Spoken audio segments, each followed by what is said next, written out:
Welcome to Book Bites, a book club podcast for developers. We're reading Code Girls, the untold story of the American women codebreakers of World War II by Liza Mundy. And today we're talking about part 2, which is titled, Over This Vast Expanse of Waters, Japan Was Supreme. I'm Adam Garrett Harris. I'm Safia Abdallah. I'm Jen Luker. I'm Jason Staten. And before we get started, I forgot about this last time. Safia has a new job, and I know it's all over Twitter, and especially by the time this episode comes out, but we usually talk about this at the beginning of the podcast if someone gets a new job. So would you like to tell us where you're working? Yes, I do have a new job. I am working at Microsoft, that little company that nobody's heard of. Awesome. Congrats. Thanks. Congrats. Thanks. Congrats. And what are you doing? I'm working there as a software engineer on the Azure Notebooks team, which is Microsoft's Jupyter Notebooks offering. Very cool. Yeah. Fun stuff. That would explain all the stuff that you're starring on GitHub recently. Are you on? I didn't realize. Oh my goodness, that shows up on people's feeds. Yeah. Oh, I didn't realize that. Only if you're watched. So be aware that like what you star is tracked. But Okay. I don't star anything outrageous, but it's just one of those things I'm not used to realizing that there's a social aspect to GitHub. Yeah. Like the starring and liking and watching part. I think that's why Microsoft bought them, right? Because they wanted that. I guess so. All right, so let's get into the book. What did y'all think about this part? Part 2. I think we were talking about this before. It had a lot of things going on with respect to just like the different aspects of the war that were covered. So yeah, there were like quite a few quotations that I marked down as ones that were really interesting. Just when we look back at them from like a modern software engineering or tech industry perspective.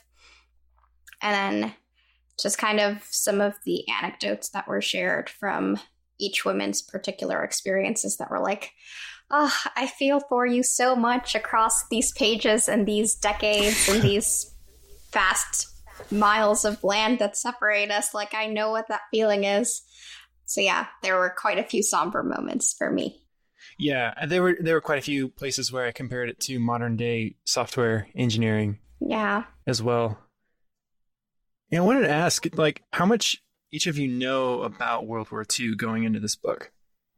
I took AP US history in high school, and I've watched a few like movies and documentaries about like Alan Turing and like, you know, just like a couple of movies and stuff, but I never, you know, really studied the battles, the military strategies. Admittedly, like the whole after Pearl Harbor, I wasn't aware of all of the kind of military activity that was going on. So that was new for me too. Like I knew the Battle of Midway was a big deal because, well, we have an airport here in Chicago that's called Midway Airport, named after the battle. So I knew it was a big deal battle, but I didn't know why or what happened or what went down. Yeah, that one sounded familiar to me as well, but I didn't know anything about it. Yeah. So that was also another thing that was kind of interesting to keep track of is it wasn't just a book about female code breakers in World War II. It was also just how fighting war was changing during that time period. So there was that whole other aspect to it. Yeah. I also come from a history of only having, I mean, for me, it was mostly high school learning about it and being very much consolidated. It wasn't like a lengthy amount of time was spent on World War II, especially on the Pacific front as well. Yeah. I feel like there is a lot of emphasis that's placed on Pearl Harbor, and then it seems like shortly after, like the atomic bomb was dropped, and then it was all over. But there was a ton of stuff that happened in between that time, and I definitely feel like that's something that's called out within part 2. A lot of the efforts that were spent towards deciphering the messages that were sent there, and how critical that really was to trying to keep that war as short as it could be. Yeah, I definitely had no idea that there was a period of time where it looked like we were not going to win the war. Because like the title of this part goes, their Navy was really good. Yeah. I wonder how much of this is due to the fact that history is written by the victors. And so in the process of teaching about World War II and talking about it, people have just kind of glossed over the parts of it that were difficult, or it felt like the Allies were going to lose, and just kind of, focused on the victories over the losses and the failures. I wonder if that has anything to do with it, or if it's just we're software engineers and we're not that knowledgeable in world history. Yeah, I don't know very much about history just from school. Not very many movies at all, other than, what was the Alan Turing movie called? Oh my goodness. No, it was not The Enigma, but it was a weird name. Anyway, Jen, what's your knowledge of history in World War II? I'm a history nerd, and my father-in-law was also a World War II specific nerd. So I watched lots and lots and lots of documentaries and had access to a great majority of nonfiction and fiction versions of World War II. So specifically for World War II, on both sides of the front, I am relatively knowledgeable regarding how the battles went, which ones there were, why they were kind of important to the war effort itself. However, I'm a little bit rusty when it comes to recognizing machinery. I'm curious to know, I might have asked this earlier, do any of you have family who fought in World War II or worked in the factories that were building military equipment, or kind of were involved in the process in any way? As far as I know, none of my family served. My grandpa did, but it is something that he never really talked about.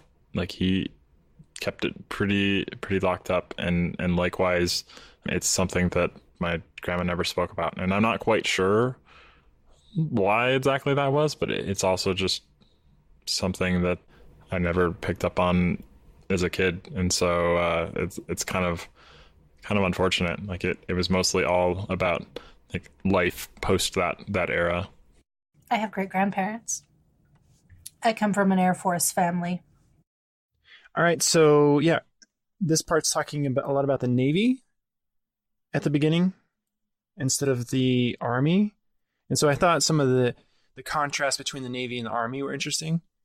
So for instance, in the Navy, they actually let the women become military personnel and officers. Yeah. For a while, and then they stopped, and then they reinstated. Oh, really? It's like there was a period between World War I and World War II where they're like, we don't need women anymore. So they stopped allowing women to be actual officers. And then they restarted again later. But then if you got pregnant, you were just kicked out. Yeah, that was one thing that I had read about, is they'd gone and established the WWIIs and the WWIIs. WWIIs being the Navy and the WWIIs being the Army. And particularly because they were part of the military within the WWIIs, hearing about the pregnancy discharge.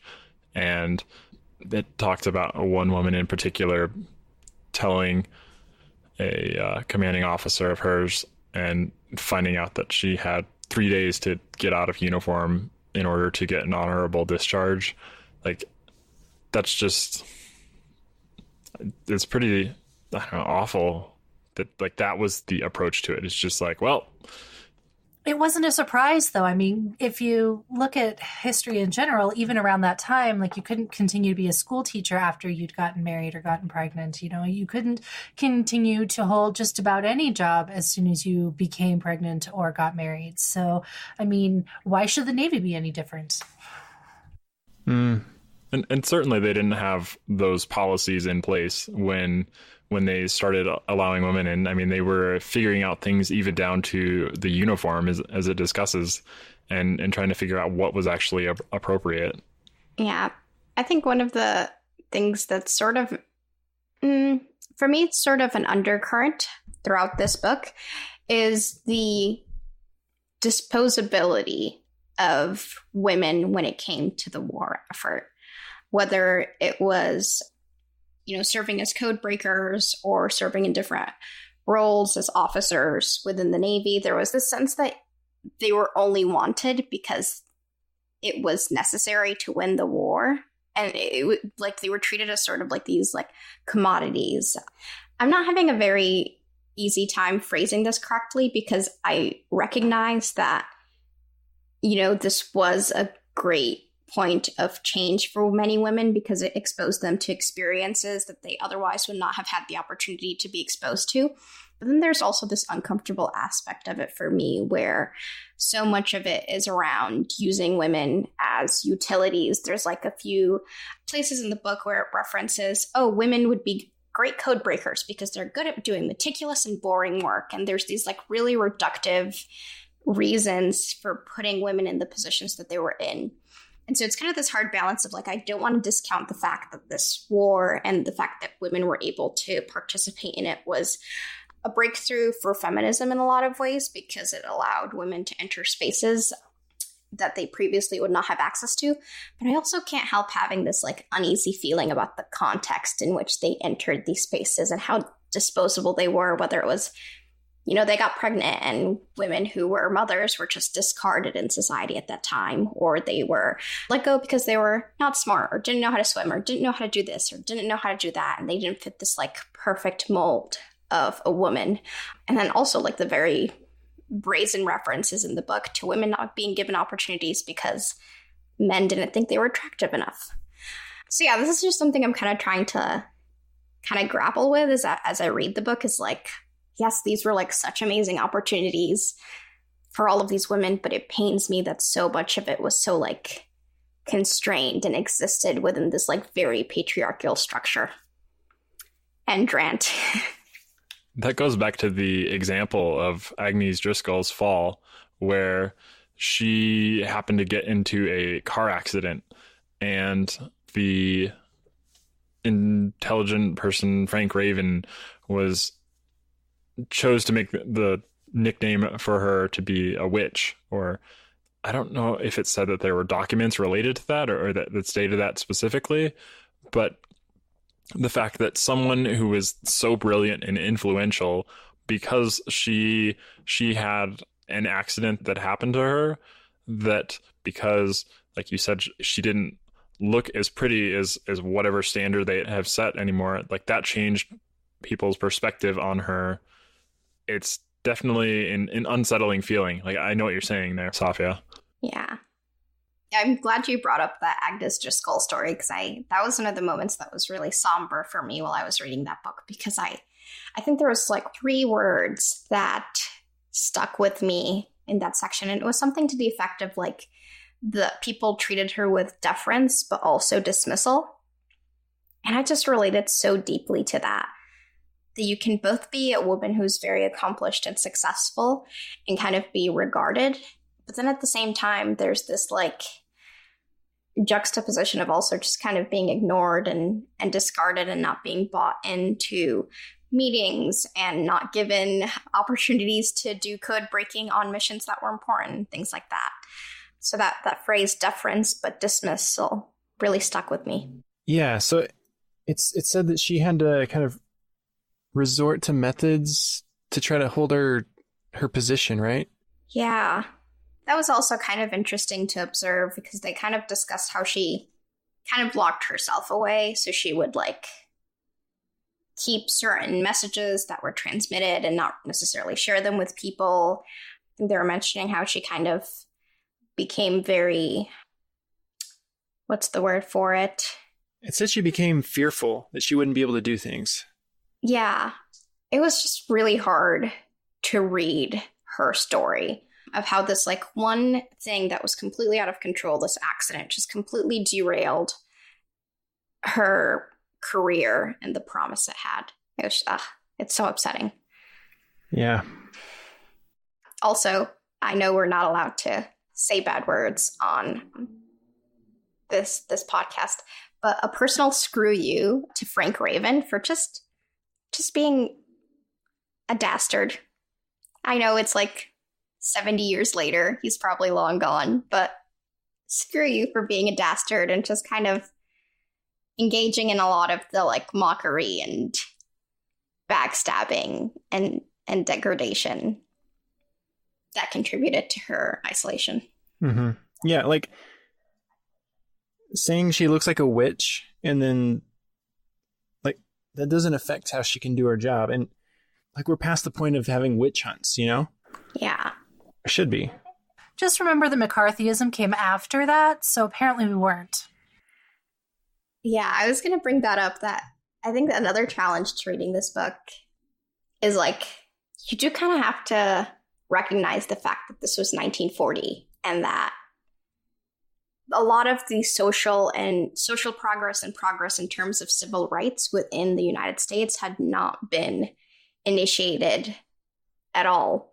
So it's like you have to kind of, I don't want to say excuse people for the things they say and the way they treated people, but there definitely is, as Jen mentioned, that historical context that sexism and racism were just very normalized in society. So maybe it was normal to like call the women you worked with that you didn't think were attractive witches. Like that very well might have been a thing. I wouldn't be surprised if it was.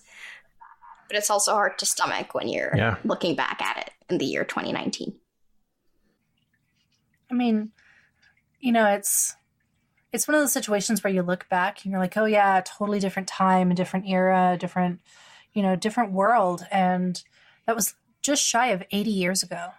There's people that are alive right now that remember those times that I could go talk to, you know, and it wasn't all that long ago. So much has happened. And at the same time, so little has changed, even though so much has also changed. But I remember a conversation with, it was a woman, I think it was Jen Schiffer on Twitter, who essentially explained that the women that stayed in the programming field were all basically the same. We're the same person. The reason was because we were the only ones that could survive the environment. And because of that, even the women in tech, up until this recent surge of new women that are staying in tech, you know, it's even amongst the women, it's been a very kind of monogamous thought sort of environment, just because we're all basically the same. We've all done the same things. We've all experienced the same things. We all have very similar personality traits. And again, it's disappointing that the reason for that is because no one else would survive. And I kind of feel like it's very similar with the women and the codebreakers in the fact that the reason why they were able to do what it was they did is because they had that level of, I'm going to do this in spite of the fact that society tells me I can't or shouldn't or should have a different life. And they ended up being very, very passionate and in many senses very similar. I mean, yes, some came from more artistic backgrounds, some came from engineering backgrounds, some came from linguistics backgrounds, but all in all, it seems like the personality traits were still very similar.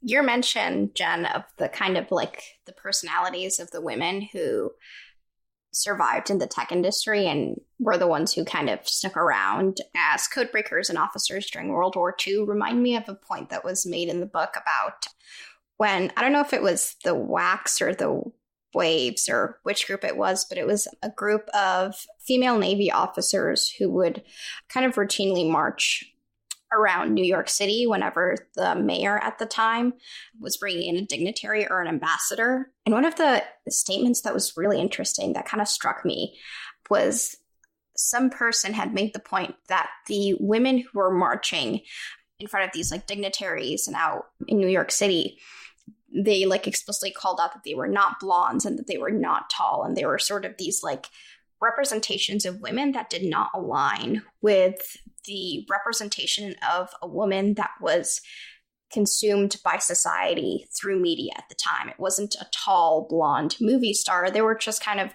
regular women from all across the country who were marching. And I thought it was interesting that, you know, they might have had kind of like the same tenacity, the same intelligence, the same rigor. There was the sense that they just kind of like visually represented ideals of women that were not the standard society had at the time. They were not tall blondes. It was a very bold statement that was saying that is not what real women look like. We have all of these different shapes and sizes and heights and hair colors and looks that you can't fit into this monolith that's been produced on movie screens and TV. So I thought that was kind of really cool. A struggle that carries throughout the ages that I know even still now is the exclusion of pockets within the uniform that they opted for the women in waves. And I have seen that on countless occasions where women's attire does not have a pocket or a fake pocket, or it has a pocket that is ridiculously small.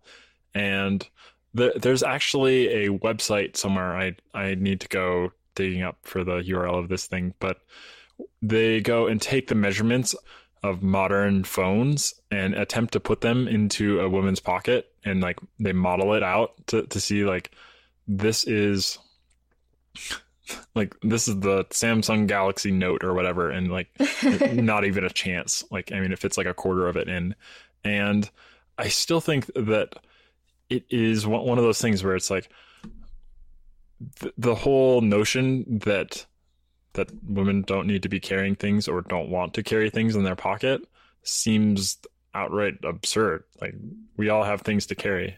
Mm-hmm. We have purses, and besides, it would ruin the lining of our like hips and our curves. So, I mean, clearly we don't want to put things in our pockets because then we'll have a bulge in a weird place. And that would just not be attractive. Yeah, it said that in the book, right? It would ruin the lines of the uniform. Yeah, no one says that about a man's uniform. No, but I mean, even today they say that about women and women's pants and women's dresses. Like, women get super excited over a dress that has pockets. We don't give a flying rat's patootie about our line. We want to be able to put stuff in our pockets. Like, it's a touchy thing for me, okay? Yeah. If you care about that, you can just not use the pocket. The pocket could still be there if you want to use it.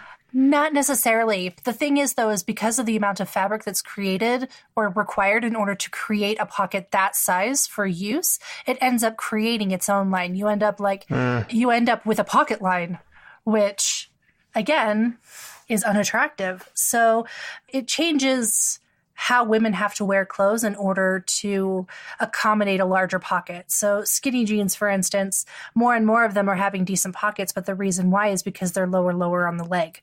So otherwise, you end up with a large amount of pocket fabric that pushes right through the lining of the skinny jeans, for instance. So we have to wear clothes differently in order to accommodate larger pockets.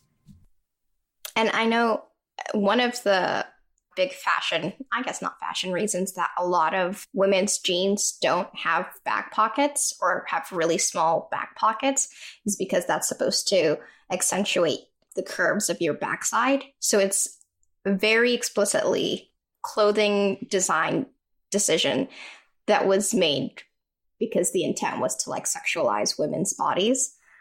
I don't know, it's fair if you like want to buy a pair of jeans with no back pockets or small back pockets because you want to accentuate your backside. But then when it's just like the monolith of every jean that exists has no back pocket because somebody decided that like all women wanted to accentuate their backsides and that was the rule of the land, is so frustrating.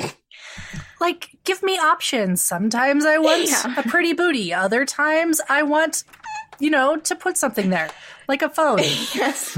Yeah, and the point you brought, Jason, was so interesting because I remember I was at a conference, it must have been like 5 years ago, and someone brought up that point to me that, tech companies keep making phones larger and larger. And I'd love to see how many women are in the hardware design meetings for all of these phones who are actually voicing concerns about the size of devices that won't fit in certain pockets or bags. Another point that was made was if you have slightly longer nails, which women tend to do sometimes as a personal style choice, it's like harder to use touchscreens. And that's a problem that nobody has solved. It's also harder to use keyboards, and probably nobody has thought of it in those design meetings. So I was just having this conversation with somebody, and it really struck me, not only because I hadn't considered those myself, those questions, but just because I've kind of been observing how technology has changed over the past 6 years since I had that conversation, to see if those design meetings had gotten any women who would inform them about the needs of women with longer nails or smaller pockets and all that. Anyway. Yes, but even if you got women into those meetings, you'd actually have to have someone willing to listen to them, and that's not always the case. Oh, yes. That's like a direct line back to that meeting that's discussed in Technically Wrong. You're going to have to remind me. There was a meeting of like, what should we make this product for? And they wanted to make a, was it a watch? Oh, is this the watches? Yeah, the watches, I think so. And they said like, as long as it looks good and like does like these stereotypical things women want, right, then we're good. Oh, yes. And ignoring, any evidence that was brought forward to them by the woman that was in the room. So yeah, exactly what you're saying, Jen. Yep. And on the note of watches, smartwatches today even have that same problem where it's often that women's wrists are smaller, but smartwatches are not very accommodating to that. Like they would swallow up the whole thing. And so. Yes. Such a problem. My goodness. I've been dealing with this problem so much. Like helps you shop. It's like being as my size as I am. We'll go with that. My size as I am. People don't actually realize that I have very small wrists. So I tend to have to buy size smalls. It also means that any shirts that I buy have like really baggy wrist sizes and stuff like that. So it's definitely something that I can also relate to. So on another note, the stuff in here that reminded me of computer science, one of them is this course that the Navy recruits went through on cryptanalysis. It said it was a good course and they had worked hard at mastering it, but the problems often didn't dovetail with the actual work they found themselves doing. Lots of the tasks they were facing had not been covered. And so I thought that reminded me of my computer science degree. Yeah. That's a funny point to make. I think that might be just a fact of any course at this point, is it's probably not going to be super useful to your career, but maybe I shouldn't generalize. One of the comments that struck me, those kind of CS/software development related, was there's a quote that said, the best way to get to a solution for a cipher was like to use an eraser. Basically, the quote was trying to allude to the fact that if you wanted to get to the right answer to break a cipher, you would have to be comfortable with erasing a lot of your work and starting over, or just like deleting things that were wrong. So I thought that was kind of an interesting idea, relating to the fact that sometimes, don't be too attached to your code, be comfortable with deleting it. Similarly, don't be too attached with the line of thinking you had for a solution to a cipher, be ready to erase it. It reminds me of a couple different things. One of them is Brian Holt's quote of, write code to throw it away. Mm-hmm. And the other one being, first make it work, then make it right, then make it fast. Yeah. The ability to not just evolve, but sometimes full on scrap it and start over with new knowledge, understanding what it is you know now. Yeah. Yeah, one of the things I like to do sometimes, it's called a spike solution. So you just, maybe in a completely different directory or repo, maybe not even a repo, just go and get something kind of working. And then you'll, like you said, Jen, just throw that away. And then now using what you know now, you can actually build something. That definitely is applicable for the situation the codebreakers had, where the ciphers that they had to work against would wind up getting changed from underneath them. So all of the work that they had put in all of a sudden becomes obsolete or no longer effective. And they do have to scrap not everything they've learned, but I mean, if they've reverse engineered a whole code book, then they likely have to go back and redo that again. And sometimes even in modern day, when you write code, your business requirements can often change, and you have to scrap a lot of your code base And even if you retain, I guess, some of the knowledge, at least, that you learned from it, from spiking it out. I'm curious to know now, as we're kind of relating all of these tidbits from the book to like modern software development. And I'm thinking not just about code breakers in World War II, but also some of the early female programmers in like the 50s and 60s. If there was any sort of like software process or engineering management type books that were written by these women, or like workflows they had developed that we could like directly map to some of the things that we're doing in software now, I think that would kind of be cool to see if they had invented processes for managing quote unquote software projects that are still in use today. Yeah, that would be cool. I mean, the bibliography for this book is huge, so we could look through there.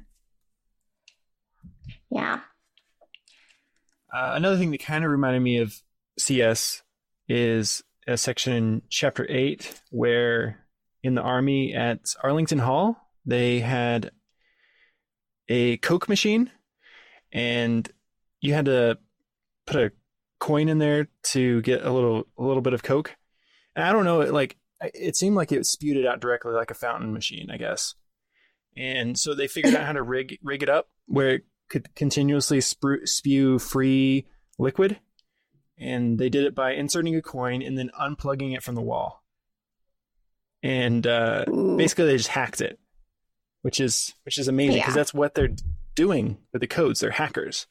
And they sent around an email. I mean, not an email. It would be an email today. They sent around a memo congratulating them for having solved the machine and suggesting that they should pay a nickel per cup. So do you know the actual origin of the word hackers? No. No. Do tell. So back in the day, before like computers were really, really, really popular, you had trains. And when it came to trains, you ended up with train clubs in colleges. And a lot of the train club members were also computer science majors. What essentially happened with various computers that were punch card computers at the time, they would attempt to make programs that were as small and as simple as possible. So you'd write one, and then someone else in the club would essentially try to make it smaller and faster and more efficient, and the next would try to make it even more small and faster and more efficient. So they either did that, or they ended up using punch cards to make music. So each type of connection or each kind of character essentially made an odd mechanical sound within the machine itself. And because of that mechanical sound being different than other mechanical sounds, they would write programs that would essentially make the computers play music. So some of the early MIDI games. But going back to the trains, with the trains, in order to make them run well, run better, they would hack up other programs to make them smaller and more efficient. So that was the original definition of hacking, and hackers was not someone that would, break into a system as much as it was someone trying to make the most beautiful and elegant and smallest and fastest version of a program. Nice. So what do y'all think about this idea that at Arlington Hall, it was like a flat organizational structure, and like how did that like benefit them working together and trying to solve these codes? Well, when no one's the boss, no one can tell you I have ruling rights over whether I think your solution is right or not. Yeah. Yeah, and it said it was an egalitarian work culture, and good ideas could emerge from anywhere, from anybody. And it said it was partly due to open-mindedness, but also due to desperation. Yeah. That, like, this is a war. And I don't know if we have that kind of desperation today in companies. You might in a startup company, perhaps where you're trying to get funding. But I don't know. Oh.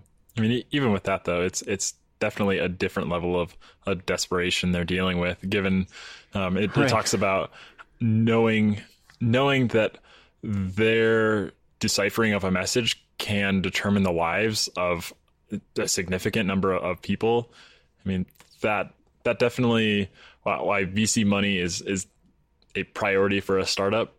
Like, yeah, lives are another order of magnitude, I would say. Mm-hmm. I think there's pros and cons to flat organizations. I think that you can have a flat organization intellectually and then have a not flat organization like hierarchically. I don't think that those two things have to be mutually exclusive. I think that being willing and accepting of any ideas that come from any direction is something that more companies need to adopt, regardless of their hierarchy structure. Okay, yeah. Yeah. I was reading something recently about companies that claim to execute under a flat hierarchy and having limited organizational structure.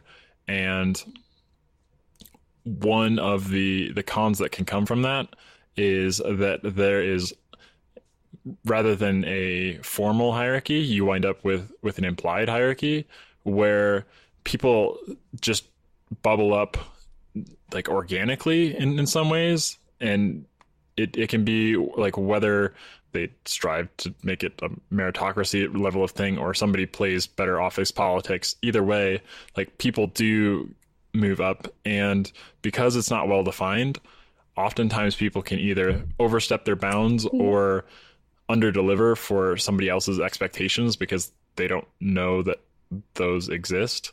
So there actually can be some value in having hierarchy. I think it's a little bit different in that it's more like the criminal underworld, in that if someone leaves a void because of any one reason, they left the company or whatnot, then there's a fight to who's going to take it over again. And at the same time, you can have people that rise up organically that end up ruling with a much heavier fist the company without ever having the title in order to do so or having the official reason. So it just ends up being clout-based, which sometimes is good if it's a much smaller company, but once it gets bigger, it starts getting to the point where the people don't have the support that they need in order to succeed or to continue to progress. So you end up in, a very Darwinian type of situation where, survival of the strongest versus, I guess, survival of the best manager. Yeah, you may be too good at actually doing your job instead of office politics to actually get promoted in that kind of environment. Yeah. This brings up something I read a while back while I was kind of thinking about hierarchies and structure with respect to open source projects and the pros and cons of enforcing like a governance structure in your open source project or not. And I recall reading an interesting article that said, in the absence of a defined power structure, what generally tends to happen in an organization is they end up mirroring the power structures that already prevail in society. So if you exist in a society where a certain group of people have the emotional and psychological safety and the resources to pursue things more fully than another group of people, then those conditions are mirrored in your organization, whether you like it or not, because it just kind of passively adapts to the power structures that exist in the outside world that you're not going to get rid of anytime soon. And you kind of like saw a little bit of that in this Arlington Hall chapter. It emphasized the fact that people of all ages and experience levels were allowed to rise into leadership roles. But then there's also like the notion of, African Americans being segregated and being confined to roles as like janitors, even though they had, college degrees. So you start to see how even in this like structure that was apparently like very like liberal and open-minded and flat and didn't have a power structure, it was actually mimicking a lot of the existing power structures in society. So yeah, that tends to be my queasiness towards like flat organizations or no hierarchy, is like, it actually does have a hierarchy. It's just like the hierarchy of power that exists in the world that is the default power structure in any kind of relationship or organization or anything like that. Yeah. So I liked one of these stories in here in chapter 8 where they'd broken a code of the Japanese, and so they knew where one of the Japanese ships was, and in order to go and destroy that ship, but not let the Japanese know that they'd broken their code, they sent an airplane over, so it looked like they spotted the boat, and then they went and, destroyed the boat with a submarine. I thought that was super cool. And it said that they employed different ruses so that they wouldn't know. That's just one example. That was a recurring theme that they had to deal with, it seemed like, where the potential for leaks was pretty broad, and that with Midway, it talked about there was a news article talking about the importance of decoding messages that were passed there, and then them wanting to actually go and cover up those things so that way it wouldn't wind up leaking to the Japanese, that was one of the key points of what happened. And then also later on within this part of the book, it talked about a infiltration when they were trying to recruit a lot of women in all at once, that a couple women actually came into a facility as civilian dressed and managed to get a tour around the facility and ultimately managed to collect badges and pull out secret information. Yeah. And none of the badges or papers were reported as missing. Yeah. And then maybe you don't want to admit that was missing. It talks about how Japan's policy about losing a code book was so strict that no one would admit it. And this one guy, he lost a book and he sent a message saying how thoroughly he had destroyed it. And the Americans actually intercepted that message and were able to decode that message using the books that he was saying he thoroughly destroyed. So it's just interesting how that was one of their downfalls. They thought they're being really smart by being super strict about that. But if they'd been more lax about it and said, hey, it's okay, everyone makes mistakes, just let us know, and then we can change the code books. Culture. So I feel like that's really applicable with programming culture. Like you're working on important stuff and it's hard and you're going to mess up sometimes, and that's okay. Like it's better to admit it than to try to cover it up. Speaking of admitting it and covering it up, another section that exists within there is the group that was dedicated towards breaking the Japanese imperial messages. So not the JN-25, which I kind of dug into, and that was kind of interesting as a side tangent thing. But particularly with the imperial messages, they struggled to find a way to break that for a long time. And there were a group of people who were placed into a room, and in about 3 months' time, one of the people actually opted to just straight give up and say, like, I'm done with this. And my question for all of you is, have you ever worked on something for an extended period of time, not necessarily just like a day and backing out, but like a serious amount of time, and then had to back out of it? And why did you do it rather than pushing forward? I've done it. I'll give this story. So I was trying to work on this portion of a code base that was way more complicated than it initially ended up seeming to be. And we got, and by we I mean I got all the way down about 3 or 4 months in, and I had one last task to handle. And I kept spinning my wheels and spinning my wheels and spinning my wheels and fighting and retrying and deleting it and retrying and fighting and retrying and deleting. And after several weeks, I finally just went to a coworker and said, look, I will do whatever task it is that you're doing. I don't care what it is, if you'll just take this one for me.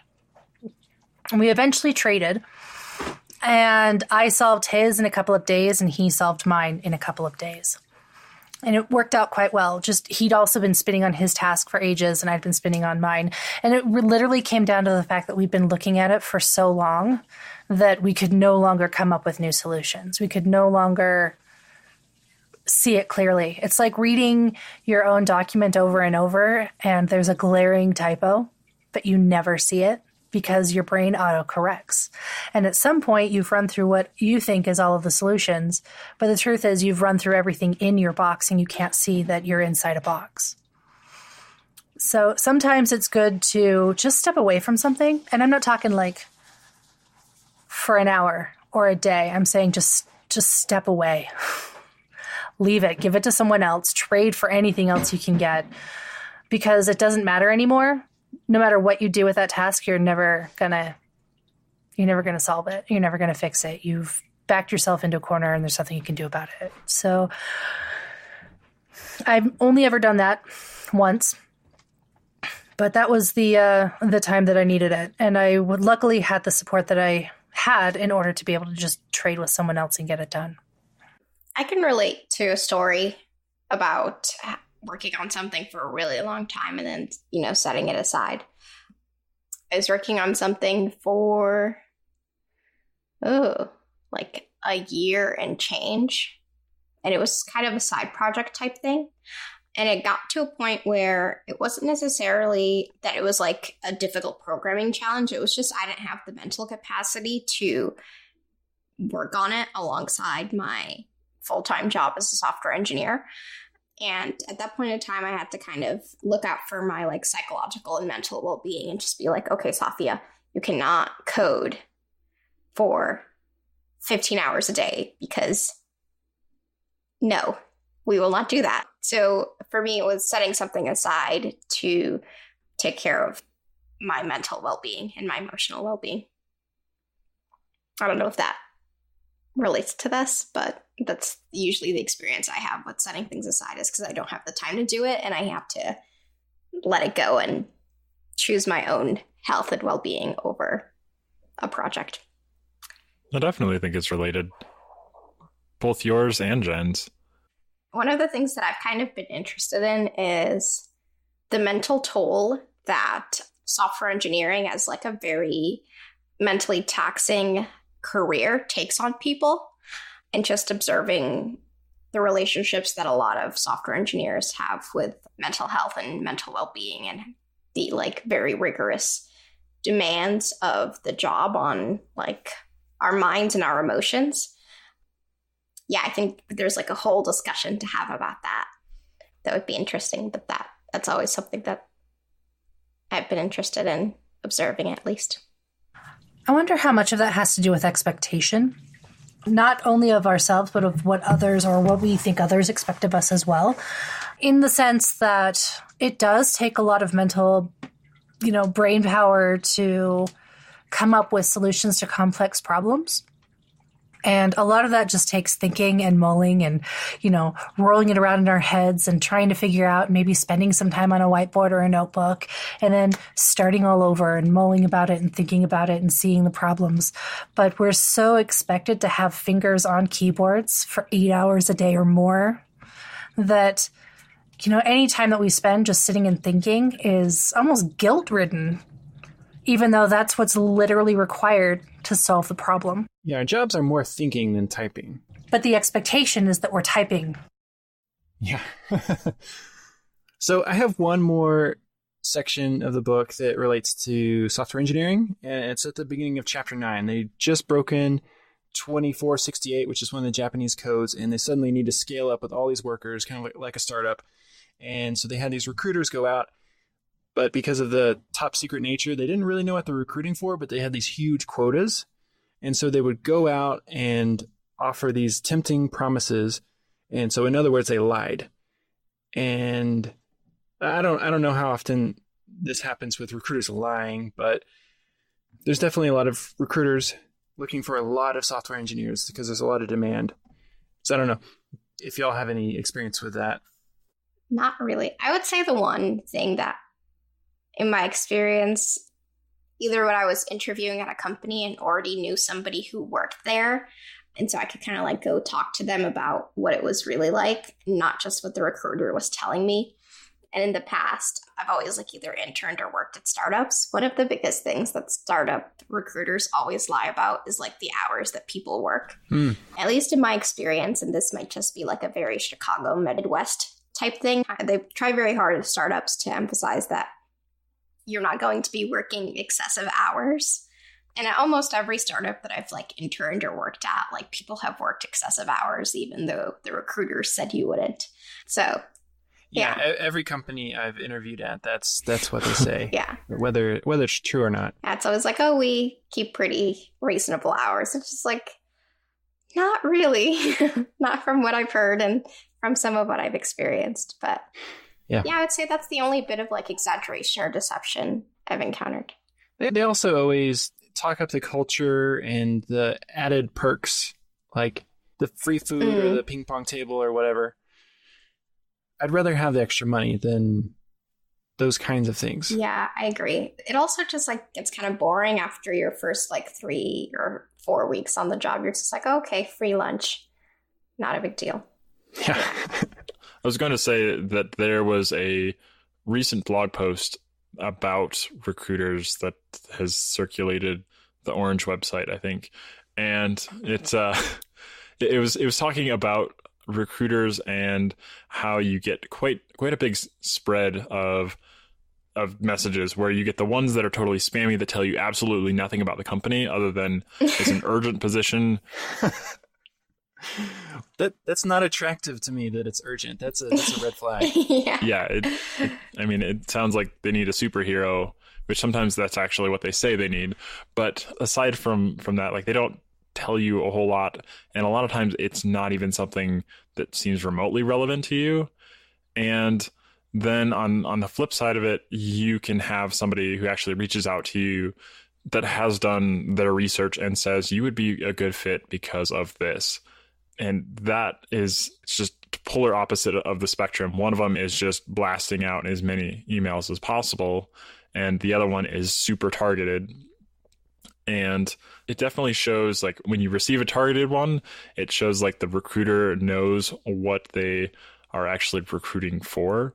Whereas when it's just a blasted one that's asking you to work on some sort of tech that would not remotely match the type of work that you're doing, that definitely mirrors probably some of the situation that these recruiters were faced with. And I mean, I have to laugh at, like, the worst one that I ever received was that at one point my title was chief architect at a little startup, and actually having a recruiter reach out to me looking for an actual architect, not like a software one. And that would have been a terrible choice on their part to move further with me. Like building a house in Agile. Oh, yeah.